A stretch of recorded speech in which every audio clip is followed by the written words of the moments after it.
꺼져가는 신앙의 불씨가 다시 타오르려면 오늘 우리 다 불타오르는 신앙으로 이 말씀을 잘 들으시면 바뀌게 될 줄 믿습니다.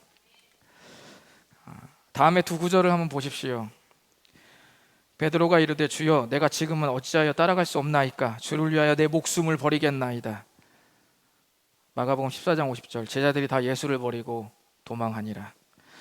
베드로 후서를 쓴 베드로는 한때 예수님을 위해 목숨을 버리겠다고 했지만 예수님이 십자가에 못 박히자 힘 없으신 그 모습을 보고 예수님을 버리고 도망쳤습니다. 베드로에게는 이런 과거가 있었습니다. 이런 과거는 베드로에게만 있는 게 아니라 우리에게도 있습니다. 나도 한때는 주님을 위해서 눈물을 흘리고 주님을 위해 내 전부를, 내 생명을, 내 모든 것을 바치겠다고 고백하고 막 겁도 없이 세상에 덤빌 때가 있었는데 지금의 나는 왜 이렇게 차가워졌을까? 나도 한때 청년 때 회장도 했었고 매주 새벽 예배도 작정해서 드리고 주일 예배, 수요예배, 금요기도 할 거 없이 불같이 막 모든 활동에 참여하면서 말씀을 읽고 하여튼 교회 목사님을 따라서 불같이 내가 신앙생활 했을 때가 있었는데 지금의 나는 왜 이렇게 차가워졌을까? 전부는커녕 일부를 드리는 것에도 왜 이렇게 나는 버거울까? 뜨거웠던 그때의 나는 도대체 어디로 갔을까? 혹시 그때의 나는 내가 아니었나? 이 고민이 과거가 아니라 어떤 분은 지금 이 순간까지도 계속되고 있는 분들이 있을 것입니다. 그렇다면 오늘의 말씀을 잘 들어주십시오.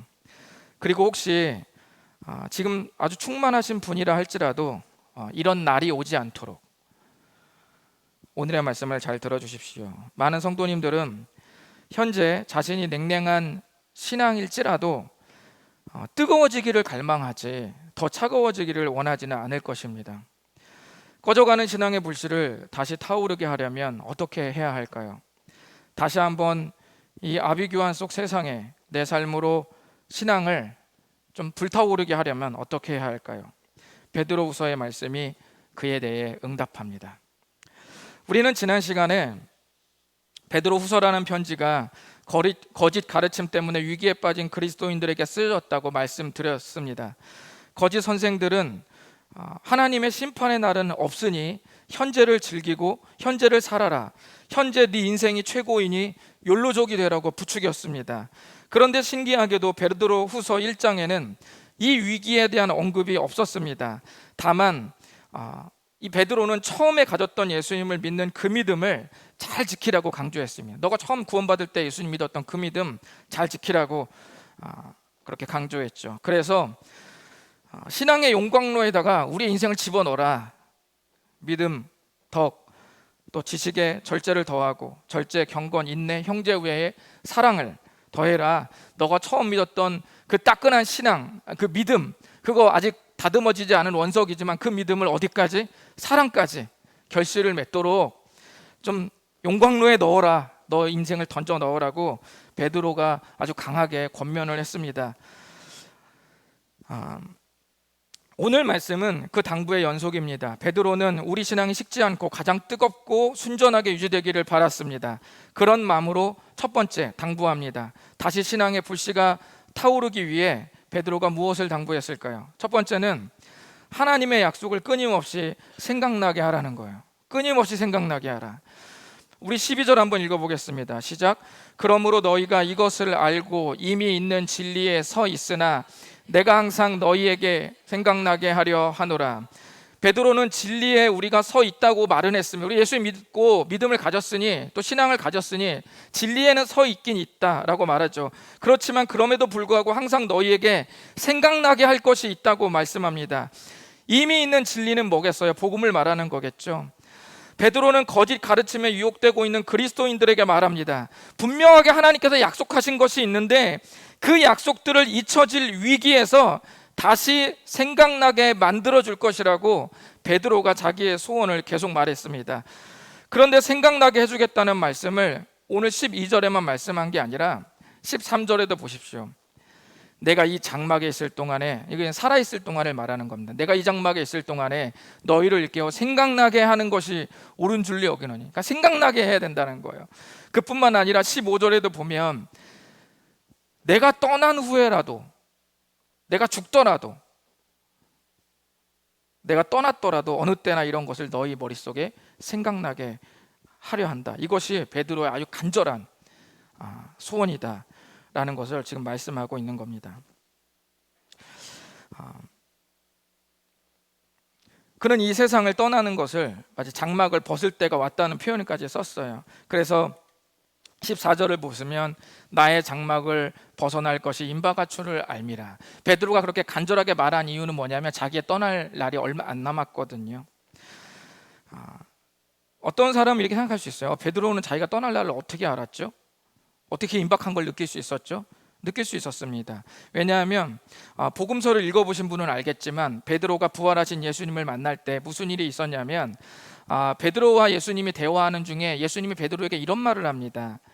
이 말씀을 하시면 앞에 걸 그냥 생략할게요. 예수님과 대화를 많이 한 다음에 이런 말을 쓰며요. 이 말씀을 하시면 베드로가 어떠한 죽음으로 하나님께 영광을 돌릴 것을 가리키심이로라. 그러니까 부활하신 예수님 만났을 때 베드로는 예수님에게서 뭘 들었냐면 너가 순교할 것이다라는 얘기를 들은 거예요. 그러니까 베드로는 자기가 수명대로 사는 게 아니라 자기가 사역을 하다가 하나님 앞에 불같이 자기 인생 던지다가 어느 순간 죽을 것이 있다라는 것을 알고 있었던 거죠. 그래서 자기의 떠날 기약이 이 세상 장막을 벗을 때가 얼마 안 남았다는 것을 성령으로 느끼고 지금 이렇게 간절하게 말씀을 하고 있는 겁니다. 그러니 자기가 죽은 후에도 생각나게 하려 한다는 이 말이 얼마나 중요하겠어요. 유언 같은 그런 말이겠죠. 우리가 하나님의 말씀을 생각해내야 하는 순간이 여러분 언제겠습니까? 당연히 삶이 아수라장으로 변해갈 때 아니겠어요? 그때가 하나님의 약속이 잊혀질 때잖아요. 잘 될 때는 하나님의 약속 기억나죠. 감사하죠. 하지만 하나님의 약속이 잊혀져 갈 때는 언제입니까? 제 삶이 아수라장, 엉망진창이 될 때, 뒤죽박죽 될 때, 그럴 때가 말씀이 생각이 안 나는 때죠. 배고플 때 음식 찾고, 목마를 때 물 찾고, 스마트폰 배터리 떨어지면 충전기 찾는 것처럼 하나님의 약속이 희미해져 갈 때, 그때가 하나님의 말씀을 생각해내야 할 때가 아니겠냐는 거죠. 여러분, 신앙은 말씀을 계속 생각해내는 겁니다. 계속 생각해내는 거예요. 왜냐하면 치열한 세상은 하나님의 말씀을 뿌옇게 만들기 때문입니다. 우리가 예수님을 믿으면 우리 마음속에 성령 하나님께서 함께 하십니다. 그런데 그 성령님이 우리를 도우시는 여러 방법 중에 하나가 뭘까요? 요한복음 14장 26절, 성령 하나님이 어떤 방법으로 도우시는지 읽어보겠습니다. 시작. 보혜사 곧 아버지께서 내 이름으로 보내실 성령, 그가 너희에게 모든 것을 가르치고 내가 너희에게 말한 모든 것을 생각나게 하리라. 아멘. 성령님 우리를 어떻게 도우신대요?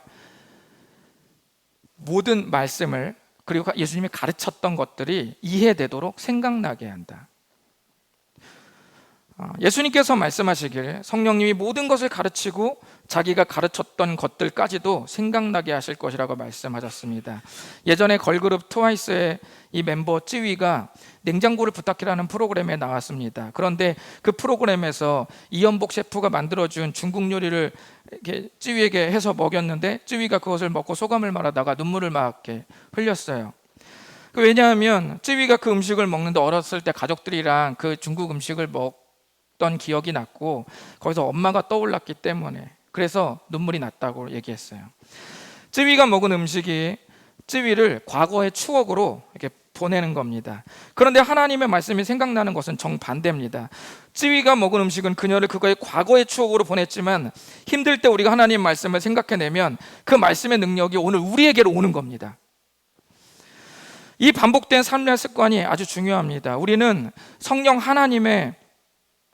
성령님이 하나님의 말씀을 생각나게 하심으로 우리를 도우신다는 말에 힘이 안 날 수도 있어요.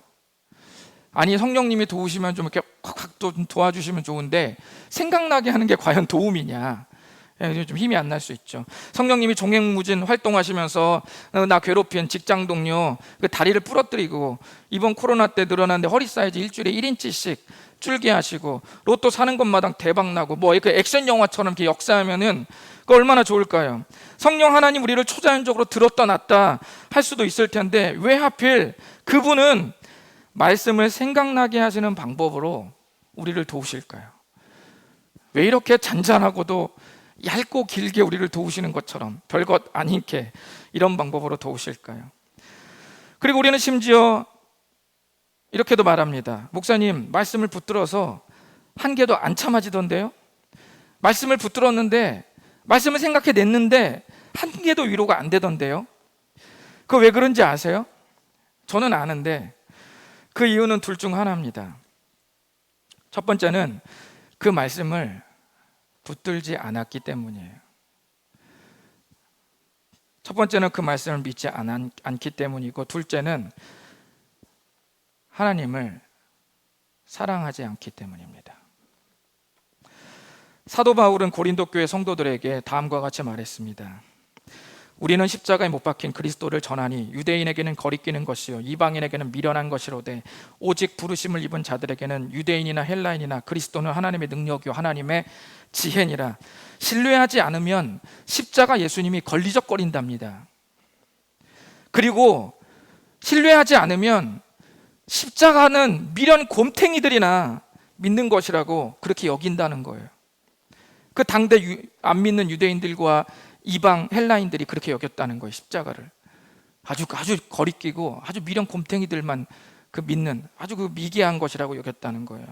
말씀을 믿어야 여러분, 말씀이 주는 은혜가 체감되는 겁니다. 하나님을 사랑해야 하나님께서 주시는 것이 더 절절하게 와닿는 겁니다. 받아서 사랑하는 게 아니라 사랑해야 사랑의 관계에 흘러오는 모든 것들이 자연스럽게 따라 들어오는 겁니다. 요한복음 13장 1절에 보면 유월절 전에 예수께서 자기가 세상을 떠나 아버지께로 돌아가실 때가 이른 줄 아시고 세상에 있는 자기 사람들을 사랑하시되 우리 예수님 우리를 향해서 끝까지 사랑하시니라, 이렇게 말씀하셨습니다.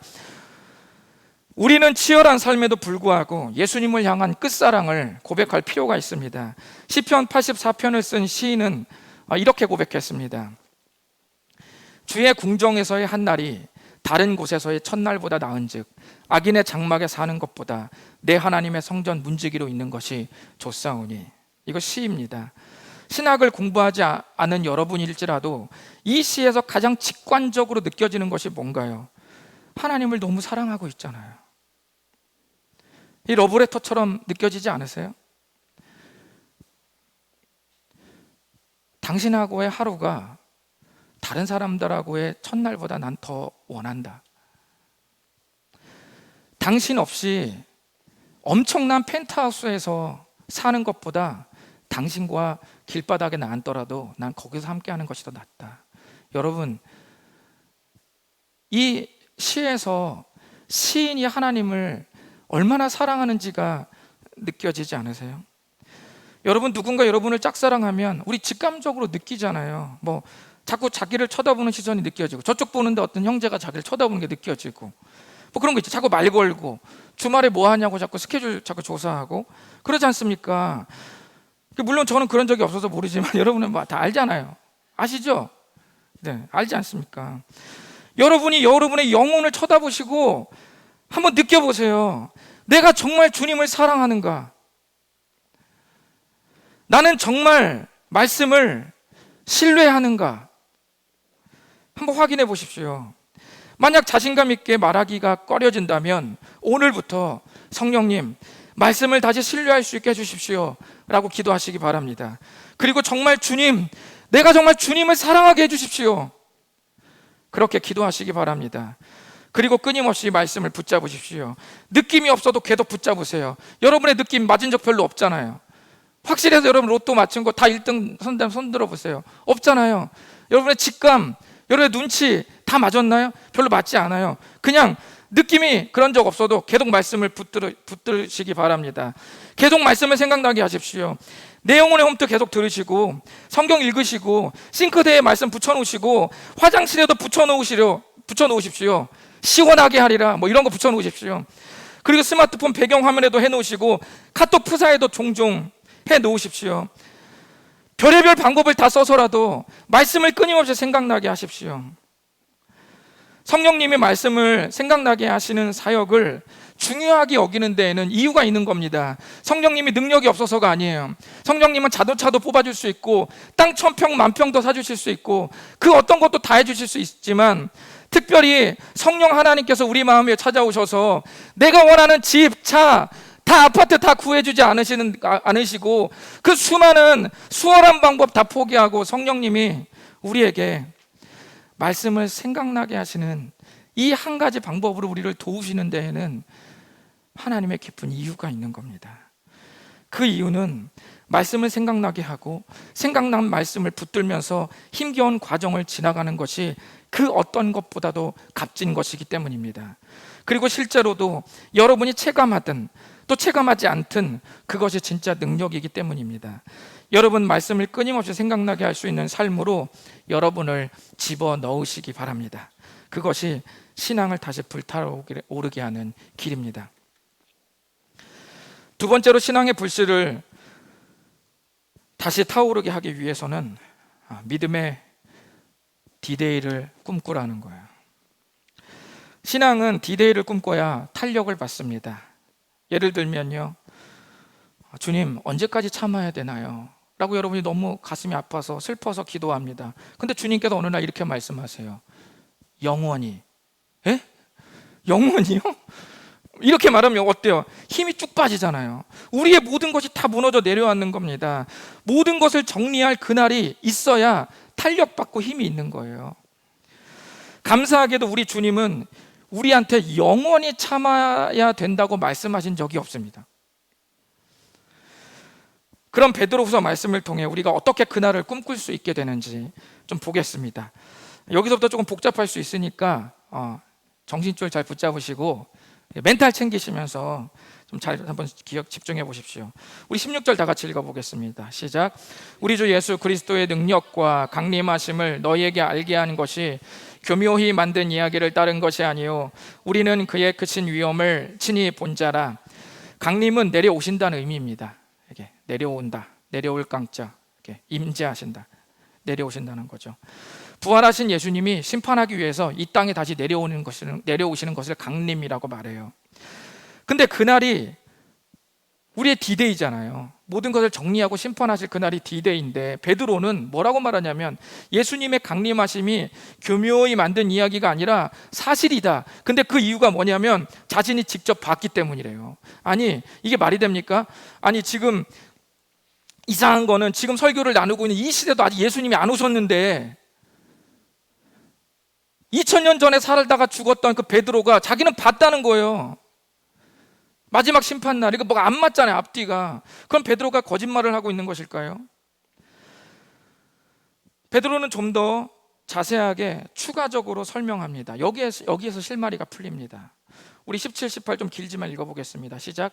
지극히 큰 영광 중에서 이러한 소리가 그에게 나기를 이는 내 사랑하는 아들이요 내 기뻐하는 자라 하실 때에 그가 하나님 아버지께 존귀와 영광을 받으셨느니라. 이 소리는 우리가 그와 함께 거룩한 산에 있을 때에 하늘로부터 난 것을 들은 것이다. 답은 나왔습니다. 베드로가 거짓말하는 것이 아닙니다. 이때 사건 속으로 좀 들어가 보시죠.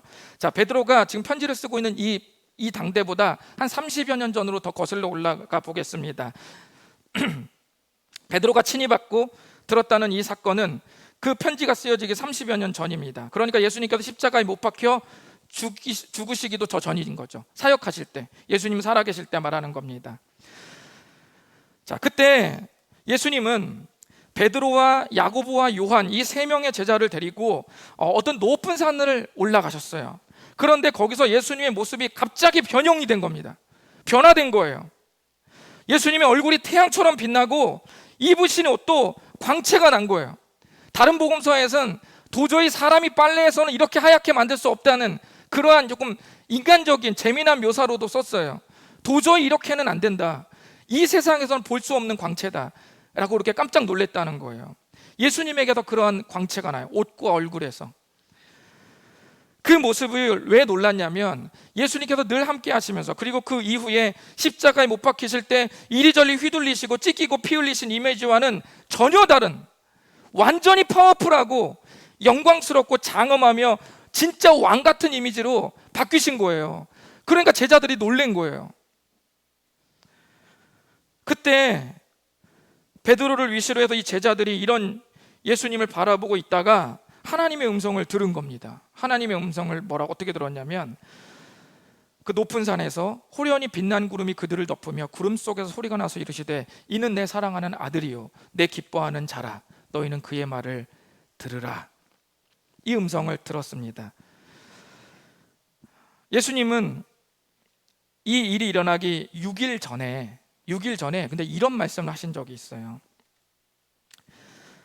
진실로 너희에게 이르노니, 여기 서 있는 사람 중에, 제자들 말하는 겁니다, 여기 서 있는 사람 중에 죽기 전에 인자가 그 왕권을 가지고 오는 것을 볼 자들도 있느니라. 인자가 왕권을 가지고 온다는 말은 뭡니까? 마지막 심판 때 강림하실 예수님의 모습을 말하는 겁니다. 피 흘리고 찢기고 힘없이 여기저기 막 이렇게 이끌려 다니는 그 예수님이 아니라 완전히 광채가 나고 진짜 왕의 이미지로 심판하실 그 왕권을 가지신 바로 그 모습을 말하는 거예요. 근데 예수님 뭐라고 말하냐면, 훗날에 마지막 날에 임하실 그 심판주의 예수님의 모습을 먼저 볼 자가 있다, 이렇게 말했다는 거예요. 그런데 그리고 나서 6일 후에 무슨 사건이 일어나냐면, 높은 산에서 바로 이 광경을 베드로가 보는 거예요. 그리고 소리를 듣는 거예요. 내 사랑하는 아들이고 내 기뻐하는 자다, 너희는 그의 말을 들어라. 지금 베드로 후서에서의 베드로가 말하는 그 말씀은 30여 년 전에 예수님이 보여주셨던 그 높은 산에서의 광경과 소리를 지금 말하고 있는 거예요. 결론적으로 베드로는 심판의 날이 오지 않았지만, 지금까지도 우리 시대에도 안 왔지만, 심판의 날에 임하실 예수님을 미리 땡겨서 본 겁니다. 이것이 베드로가 친히 봤고 친히 들었다고 말한 이유입니다. 베드로는 처음에 그 광경이 뭘 의미하는지 몰랐어요. 그러다가 후에 성령님을 통해 풍성히 깨달았습니다. 성령님이 하시는 일이 뭐라고 그랬죠? 가르치고 생각나게 하시는 것. 그때 그 사건이 뭔지 몰랐는데 성령을 통해서, 이게 훗날 우리를 심판하실, 모든 걸 정리하실, 말하고 많은 만왕의 왕으로 오시는 바로 그 모습을 미리 땡겨서 보여주신 것이구나 라는 것을 비로소 베드로가 깨달은 겁니다. 그래서 오늘 베드로후서 1장에 그렇게 지금 고백하는 거예요. 간증하는 겁니다. 그래도 이해가 안 되신다면 이렇게 생각하시면 됩니다. 요즘에 할로윈데이 맞춰서 곳곳마다 할로윈데이 상품들이 나오고 있어요. 그렇죠? 스타벅스에도 할로윈데이 지금 상품들이 나왔죠. 아주 마들렌이 귀신 모양으로 아주 굉장히 귀엽게 깜찍하게 막 제품들이 쏟아져 나오고 있어요. 그런데 저희는 참 앞서가죠. 다상은 언제나 앞서갑니다. 2015년에 이미 할로윈데이 행사를 우리는 하고 있었어요. 그러나 좀 기독교적으로 바꿔서 귀신 행사가 아니라 예수님이 귀신을 짓밟는, 눌러버리는, 이겨버리는 행사로 오랫동안 기념했습니다. 지금도 그때가 생생하죠.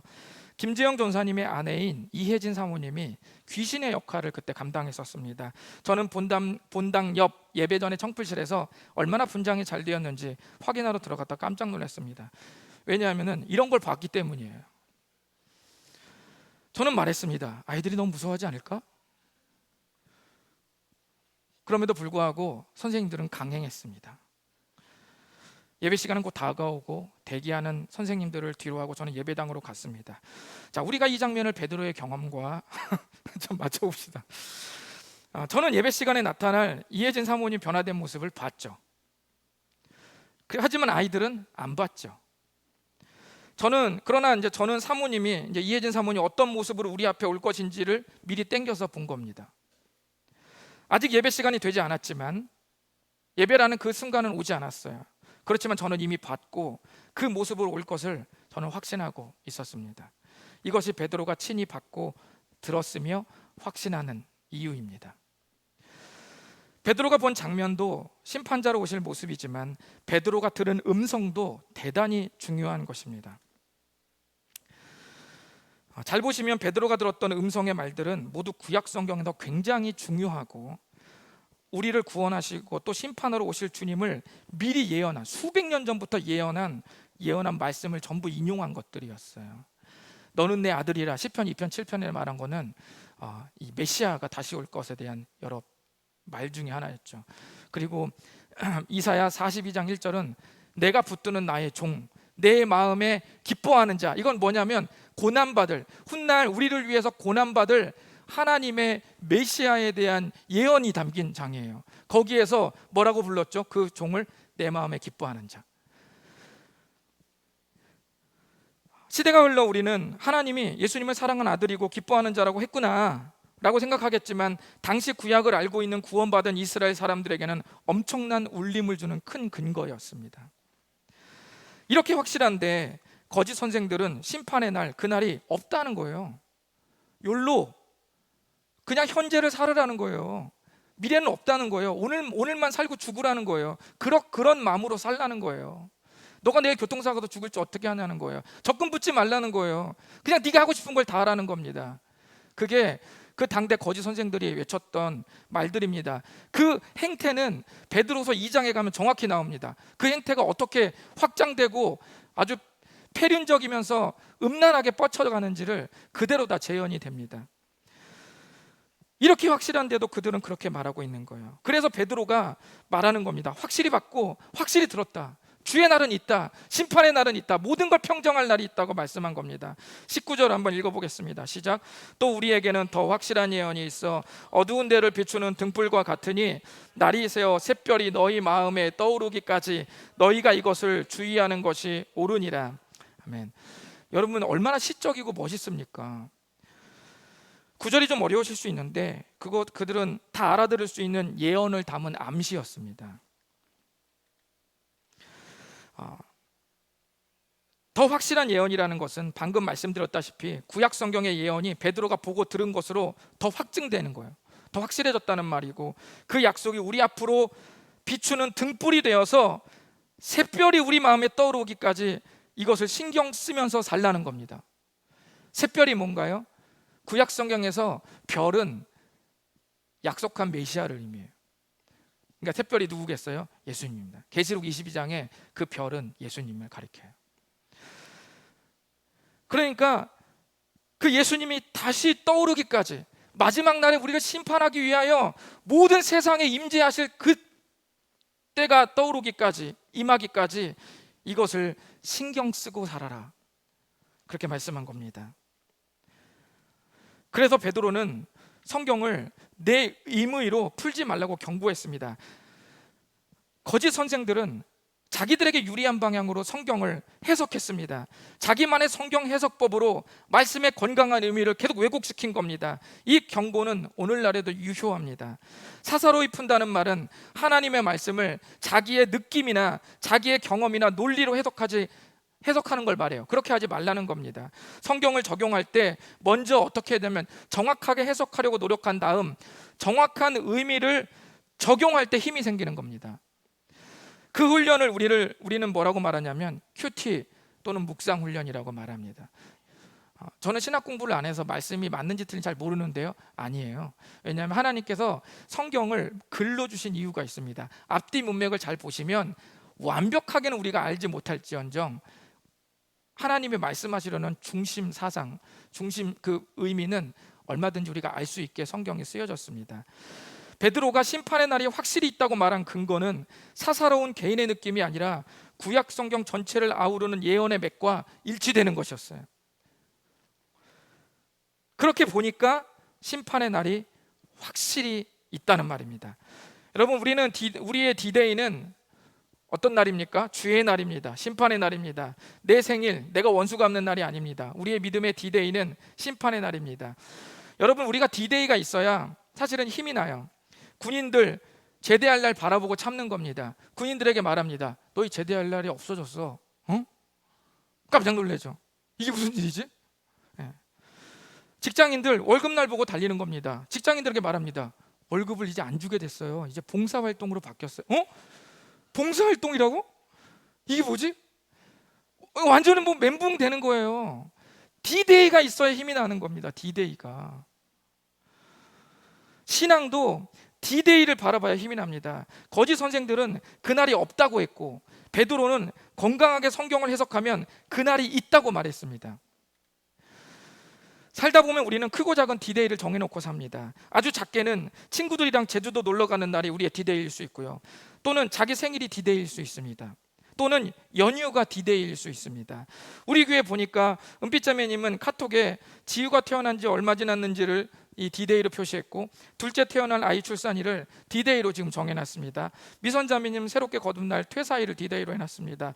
진아자매는 소중한 사람과 만난 날을 디데이 기준으로 표시해놨습니다. 태경 형제는 언제 행복했던 날을 추억하며 지나간 디데이를 해피데이라고 해놨습니다. 진열 형제는 아직도 카톡에 결혼 사진을 올려놨습니다.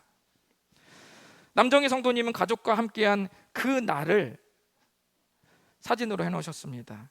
이 외에도 어떤 분은 제가 잘 모르는 디데이로 표시해 놓으신 분도 더 있었습니다. 우리는 크고 작은 디데이를 꿈꾸고 살아가며, 또는 작은 디데이가, 또는 이 작은 디데이가 안겨준 행복의 여운만으로, 또는 지나간 디데이가 안겨준 행복의 여운만으로도 우리는 한동안 살아갈 힘을 얻습니다. 신앙도 마찬가지일까요? 그렇습니다. 그날을 없다고 믿는 사람과 그날을 기대하며 사는 사람은 하늘과 땅 차이입니다. 그런데 우리가 이 심판의 날을 바라보는 것이 잘 와닿지 않죠. 디데이를 꿈꾸는 게 꿈이 안 꿔지죠. 그래서 주님이 우리에게 무엇을 주셨냐면 작은 간증들을 주신 겁니다. 그 날들이 진정한 심판의 날, 즉 디데이를 꿈꾸게 하는 작은 연료들이 되는 겁니다. 작은 것들, 작은 내가 경험하는 소소한 작은 것들이 진짜 큰 디데이를 바라보게 만드는 작은 디데이들이 되는 거예요. 감사의 날들이 된 겁니다. 예를 들면 진짜 어려웠는데 주님이 해결해 주신 일이 있을 겁니다. 죽을 뻔했는데 살아날 일들이 있을 겁니다. 치료가 어렵다고 했는데 의외로 회복이 빨랐던 일이 있었을 겁니다. 물론 간증이라는 것이 꼭 잘된 것만 간증 아니죠. 하지만 잘된 것이 간증이 아닌 건 아니지 않습니까? 우리가 주님으로부터 좋은 상황을 맞이했다면 그 사건, 그 날들은 우리에게 작은 디데이의 여운을 주게 됩니다. 그 날들을 경험하거든 여러분 진짜 디데이를 꿈꾸시기를 바랍니다. 어떤 분들은 그건 그거고 이건 이거죠, 그거와 이거는 격차가 너무 크죠 라고 반박하실 수 있는데, 그렇지 않습니다. 우리가 사람과 사람 간에 신뢰를 쌓을 때 크고 작은 만남과 대화가 쌓여서 여러분 신뢰가 형성되지 않습니까? 그렇죠. 신뢰가 형성되면 그 다음에 그 신뢰를 쌓은 그 사람이 어떤 다음 주에 새로운 약속을 할 때 우리가 긍정적으로 수용하잖아요. 그리고 그걸 믿잖아요. 예를 들면 여러분이 그럼 그거를 그 미래에 아직 여러분이 경험해보지 않은 거라고 해서 그걸 내가 어떻게 믿냐고, 과거는 증명되었으니 내가 믿지만 다음 주에 만나자는 그 약속을 내가 어떻게 믿냐고 라고 하면서 그 다음에 따지지 않잖아요. 신뢰가 형성되면 앞으로 미래에 그 신뢰가 형성된 그 사람이 하는 말을 우리가 수용하지 않습니까? 작은 경험은 큰 신뢰의 토대가 되고 재료가 됩니다. 우리의 신앙생활은 가장 큰 경험, 가장 큰 디데이의 처음과 마지막 사이에 있습니다. 가만 생각해 보십시오. 여러분이 신앙을 가지고 나서 얼마나 많은 일들이 있었는지 기억해 보십시오. 떠올려 보십시오. 곰곰이 생각하면 일어날 큰 디데이를 꿈꿀 수 있는 엄청나게 많은 작은 디데이들이 있었다는 것을 다시 여러분이 생각해 낼 수 있을 것입니다. 심판의 날이 있음을 확신하고 바라보는 신앙은 우리를 다시 불타오르게 할 수 있습니다. 이것이 바로 우리가 신앙을 다시 불타오르게 하는 두 번째 길입니다. 디데이를 꿈꾸라는 것이죠. 20년이 넘었음에도 불구하고 최고의 영화 중 하나로 꼽히는 작품, 여러분 뭡니까? 여러분이 제일 좋아하는 작품이죠. 바로 타이타닉일 것입니다. 많은 사람은 디카프리오를 기억하겠지만 저는 개인적으로 그 배에서 그 악단 있죠? 그 악단 중에서 바이올린을 연주한 바이올리니스트가 가장 기억에 남습니다. 배가 서서히 침몰하자 배 안은 그야말로 아비규환이었습니다. 수많은 사람들이 고함을 지르고 탈출하기 위해 사람들을 밀치며 이리저리 뛰어다니자 마침내 악단의 멤버들도 마지막 연주를 마치고 서로 인사하면서 각자 흩어지고 있었습니다. 자, 그런데 그 멤버 중에 바이올린 연주자가 우두커니 있다가 배 한복판에서 내 주를 가까이 하게 하문이라는 찬송곡을 연주했습니다. 그러자 다른 연주자들이 흩어지다가 다시 모여서 그 마지막 연주를 함께 그 찬송을 연주했습니다. 합주하기 시작한 것이죠. 우리 한번 소리로 영화를 한번 감상해 보실까요? 아주 짧게 좀 감상해 보시겠습니다.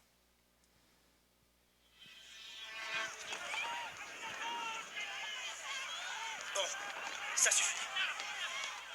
Au revoir, Willy. Bonne chance. Un de ces jours, mon vieux. Allez, les garçons! Larguez le canot! Allez! Aidez-moi vite!